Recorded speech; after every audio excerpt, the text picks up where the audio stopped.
Hello. So I do have a little unhaul here today. Don't have very many books. Reminder that these books, they're either going to school I used to work at, if they're children's, or middle grade, they're going to school I currently work at, and if they are inappropriate for everybody involved, I'm going to sell them on eBay. So that's where these are going.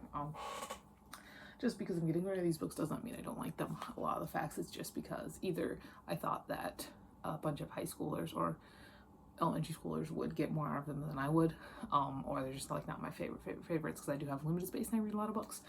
So first up, I've got Unbound by Neil Shusterman. So this is like the Unwind series, like stories based on it. I remember really liking this when I read it, but I also remember only really caring about the Hayden story because Hayden was my favorite character in the series and he's the only character I really cared about.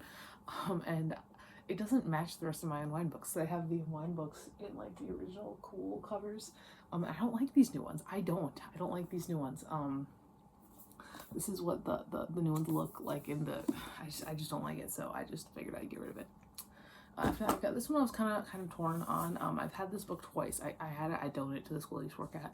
A kid did it for a novel study, and then I reread it and I rebought it, and it was a fun time. And that's Punkzilla by Adam Rapp. And this is a good fucking book. Like this is a really good book. I think it's really got a lot to say, but it's not my favorite, you know. So, and also again, I like the other cover I had more than this one, so I'm getting rid of it. And then I've got Every Heart a Doorway by Sean McGuire. This was okay. I mean, it wasn't bad. And I do intend on finishing the series, but it's just really taking up space. I don't think I feel very much for it, so we're getting rid of it.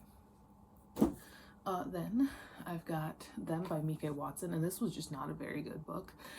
This is an extreme horror novella, and it's just not good. It's just not very well written. I think the writing is weirdly clinical at times, and the dialogue is terrible. So I don't need to keep it around. I read it very recently and it's just not good. I got a couple of manga that are in series that I'm not really interested in collecting.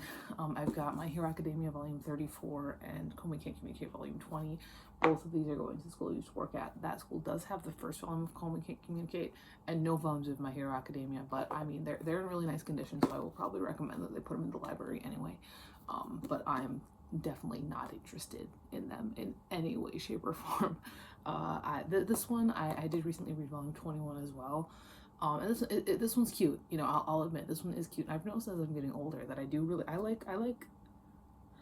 like series like this more than I like series like this at this point in my life, which is weird because when I was in high school it was definitely more this like superhero actiony stuff.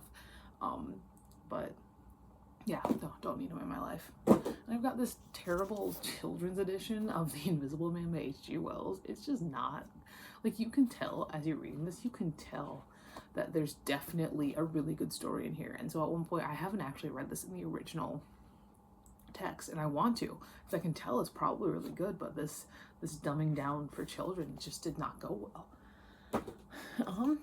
And I've got What Do You Do in Quicksand by Lois Ruby.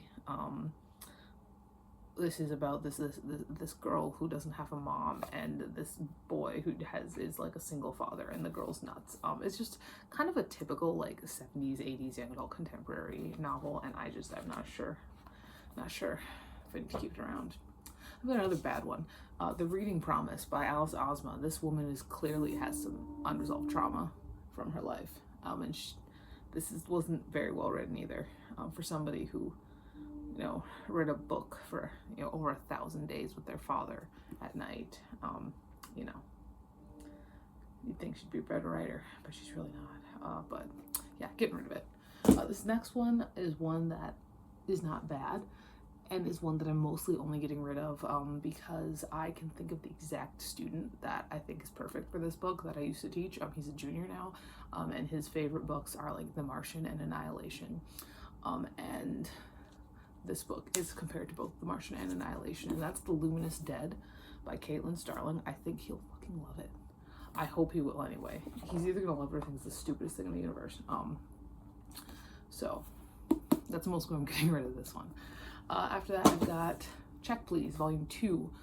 Does the school have Volume 1? No, they don't, but maybe they will one day. But it's a graphic novel. It is Heartstopper, but American college hockey. So that's what this is. I don't need to keep it around. It's a nice graphic novel. Then I've got You've Lost a Lot of Blood by Eric LaRocca. This was very meh for me, but it's also not as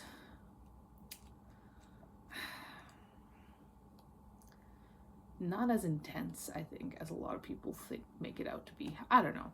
It was okay, and I like the story within the story, but the story that was not within the story, just the story was just very meh for me. I don't know. It's okay. It's in really good condition. I am interested in reading more of LaRocca's works, but I'm just like, I don't know about this. Then I've got the second Cirque du Freak book, The Vampire's Assistant. This one was much better than the first Cirque du Freak book, but I did already give the first Cirque du Freak book to that school. So I figure I'll just give them the second Cirque du Freak book too, and then eventually maybe, I think I have 3, 4, and 5 in the book wall still, so eventually they'll have 1 through 5. It's a great deal. Yeah. I've got Amina's Voice by Hina Khan, which is going to be perfect for my classroom library. This is a middle grade, children's middle grade, ages 8 to 12, book about this young Islamic girl. And it was pretty good. I read it in like a night. It's not a bad book. I think it'll do good in the library. It's a good time. And finally, I've got Always and Forever Lara Jean by Jenny Han, which again, I gave the first 2 books in the series to that library, when I was still working there. So here's the 3rd one, now that I have the full set. Oh yeah, those are all the books I'm getting rid of right now, currently. I've got to go mark them for which ones I think should be in the library and which ones I think should not be in the library. Obviously they can, choose however they like, but I just give my opinion too because I've been asked to. And that is all we've got today. That's everything. Goodbye.